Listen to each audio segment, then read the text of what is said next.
एक बड़े से राजा के राज्य में एक चिता सा गांव था। उस गांव में रामू नाम का एक गरीब लड़का रहता था। रामू बचपन से बहुत ही ईमानदार और मेहनती था। रामू किसी दूसरे का सामान पर अपनी नीयत खराब नहीं करता था, चाहे बात कितनी भी कीमती वस्तु क्यों न हो। रामू केवल अपने मेहनत और ईमानदारी के बल पर कमाकर खाने वाले में से था, क्योंकि उसके माता पिता ने उसे हमेशा यही सिखाया था कि सच्चाई और ईमानदारी से बढ़कर दुनिया में कुछ नहीं होता। रामू हर दिन खेतों में काम किया करता और साथ ही अपनी माँ की मदद करता था।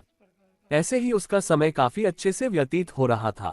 एक दिन रामू जब अपना काम खत्म करके अपनी घर की ओर लौट रहा था, जब उसे रास्ते में गिरा एक बटुआ मिला।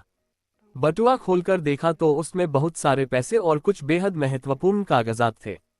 रामू ने तुरंत सोचा, ये बटुआ किसी का यहाँ खो गया होगा, मुझे इसे उसके मालिक तक सही सलामत पहुँचाना चाहिए। रामू ने गांव के सभी लोगों से एक एक कर पूछना शुरू किया, लेकिन किसी ने बटुए के बारे में नहीं सुना था। वह निराश हो रहा था, लेकिन उसने अभी भी हार नहीं मानी। वह गांव के सरपंच के पास गया और उनसे मदद मांगी। सरपंच ने बटुए को देखा और उसमें रखे कागजातों को पहचानने की कोशिश की। उन्होंने कहा, रामू, इस बटुए के मालिक का पता इन कागजातों से लगाया जा सकता है। हम कोशिश करेंगे और उसे खोज निकालेंगे। कुछ दिनों के बाद सरपंच को बटुए के असली मालिक का पता चला।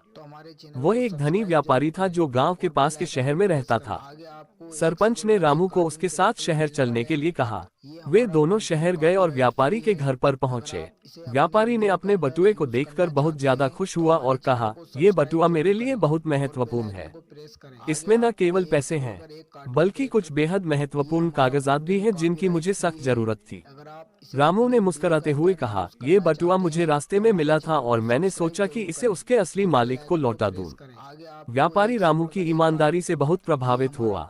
उसने रामू से कहा, तुम्हारी सच्चाई और ईमानदारी ने मुझे बहुत प्रभावित किया है, मैं तुम्हें इनाम देना चाहता हूँ। व्यापारी ने रामू को एक थैली में बहुत सारे पैसे और कुछ अच्छे नए कपड़े दिए। उसने रामू से वादा भी किया कि वह उसकी और उसके परिवार की हमेशा मदद करेगा। रामू ने व्यापारी को धन्यवाद दिया और सरपंच के साथ गांव लौट आया। गांव के सभी लोगों ने रामू की तारीफ की और उसकी ईमानदारी की प्रशंसा की। रामू के माता पिता भी अपने बेटे पर बहुत गर्व महसूस कर रहे थे। इस घटना के बाद रामू और भी मेहनत और ईमानदारी से काम करने लगा। उसकी ईमानदारी और सच्चाई की कहानी दूर दूर तक फैल गई। लोग उसे एक उदाहरण मानकर उसकी तरह ईमानदारी से जीवन जीने की कोशिश करने लगे।